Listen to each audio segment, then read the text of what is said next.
Lahat, tara po, dito naman tayo sa ranging natin. So, dito na rin yung batch 7 ng mga sisiw natin. Ayan po ang ranging natin. Ayan sila. So, magtitingin tayo ng itlog. No? So, ayan na po, yung mga batch 7 natin. Ito yung mga medyo naghina. No? Kasi hindi naka-cope up po ito. No? Sa pagpapakawala natin. Pero lalakas din po yan, no? Basta andyan lang sila. Yung ibang mga kabatch po nila, hindi dito na, no? Ayan, no? Ito naka-cope up po. Kasi mayroon pong competition dito, no? Sa ranging kasi, ayan, no? Mas malalaki yung mga hindi dito sa kanila. Ano? Ayan pa, yung mga tandang, oh. Kaya nahihirapan po yung mga sisiw usually, no? Na lalo pag limited yung kakainan natin na ganito. Ilan lang yan? 6, no? Ang nangyayari po, hindi sila makasingit sa pagkain, no? Kaya hanggang pumayat ng pumayat, magkasakit, and then yun, mamamatay na po, no? Kaya ayan, ito po yung ranging natin. Ito po yung mga luma nating mga breeding pen. Binuksan natin lahat para hapunan nila tsaka silungan pag umuulan, no? So para meron akong nakikitang itlog. Ayun, meron na nga, no? Kunin na natin yan. Kaysa makuha, madali pa nila. Ayan, no?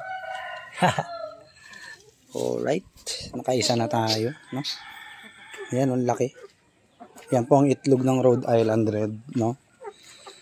Nga lang dito sa atin, medyo madalang pa silang mangitlog kasi nag-semi-organic po tayo, no? Pero, yan. Magtitingin tayo ng itlog. Ayan po sila, no? Ayan.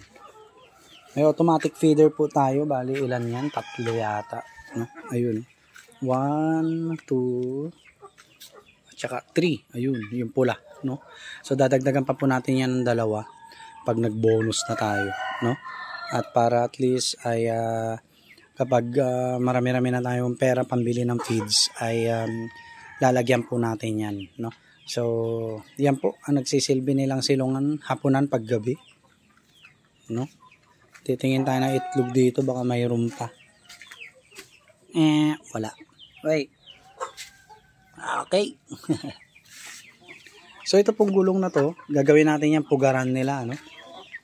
Ikakalat natin dito, isa dito siguro, tapos doon, no? Kakalat natin para at least meron silang pugaran. Okay? Ayan, no? Ito po yung ranging natin, di ko alam kung ilan ang kasya rito, no? Ayan, no? Oh, tingnan nyo naman yung rooster natin. Quality. Palahin na po natin to, no? Ayan yung mga yan. May mga tag po yung original breeders natin dyan. No? Mga kwento lang natin. So nagsimula po talaga tayo sa 15 piraso na sisiw, no? Dahil yun lang yung afford natin na bilhin. No? So nag-start tayo sa 15 pieces na sisiw. And then dun sa 15 sisiw na yun, 6 doon kinain ng aso natin, no? Kinain. Tapos 6 na lang, 9 na lang ang natira. 2 lalaki, 7 inahin, no? So yun po ang pinagsimulan ng ating ito mga Rhode Island Red natin. So kulang-kulang na sa 200 na sila lahat, katuwa, no? Ayun, no? So meron po lahat natin mortality po dito, no, dahil kinal natin. Dahil sa sobrang bigat na ng katawan niya ay kinatay na natin, no? Kinatay na po natin, and yun, na-find out natin may cyst siya, no? Yung daanan ng itlog niya, no, may bukol. Hindi natin alam kung ano nangyari. So yun, no, kinatay na natin, kinal na natin. Yun yung pinaka-utmost respect na may bibigay naman natin sa mga alaga natin, yung pag-consume sa kanila, no? So yan, ito mga to. Ayan, original breeder natin yan na lalaki. Ito mga to ang anak na nila, no? So, yan. Okay. Tapos na tayo magpakain, magpainom. Mamayang tanghali, bibigyan natin sila ng vitamins, no? Vitamin Pro. Ito, marami pa po dito. Ito sila. Ayan. Oh. So, mamaya magbibigyan na po ng itlog itong mga to. Ayan. Yan sila. Hello. Yan. So may mga tag po yung original breeders natin dyan. At saka mahahalata naman sa katawan. Ayan Yan. Original breeder natin na hen yan. Ito yung pinakamatanda. No? Yun yung tag nyo. Ayun. Pinakamatanda 2 years old. Mahigit na po yan. Pero grabe mangitlog yan. Ang lalaki. No? Ito yung sinasabi ko sa inyo. Na batch 7. Na nakapag-cope up. Ayan. Yan po. No? So, ito pang may mga kapansanan nyo na kapag cope up, no, sa mga mas malalaki sa kanila. Kaya, ayan, nag-tribe po sila, no. So, pag nagpapakain po tayo, makikita natin talaga nakikipagsiksikan sila, no. So, yung ando doon na anim yata yun, ay talagang hindi nila kaya makipagsiksikan po sa mga mas malalaki. Kaya, nangyari, yun, namayat na namayat. Kaya iniwalay po muna natin, nilagay natin sa scratch pen para kapag magbibigay tayo ng pagkain, makakakain po sila na maayos, no. Yun po, no. So ito ang living evidence, no, na may mga sisiw talaga o manok talaga na magsusurvive po talaga, no. Pag nagugutom talaga makikipagsiksikan, makakasurvive. Katulad yan po. So kung mapapansin nyo po, mas malaki na siya kaysa doon sa mga nandoon, no? Tara, silipin natin ulit. Yan, original breeder po natin, no? Yan. Ayan. Mahalata naman sa balahibo, eh. Ayan po yung balahibo, oh. Medyo parang light brown na siya. Ito yung mga fresh, oh. Ayan, oh. Ayan, gaganda po ng mga hen natin dito. Oh. Oh, 'di ba? Ayan, picture perfect. Ayan, original din 'yan.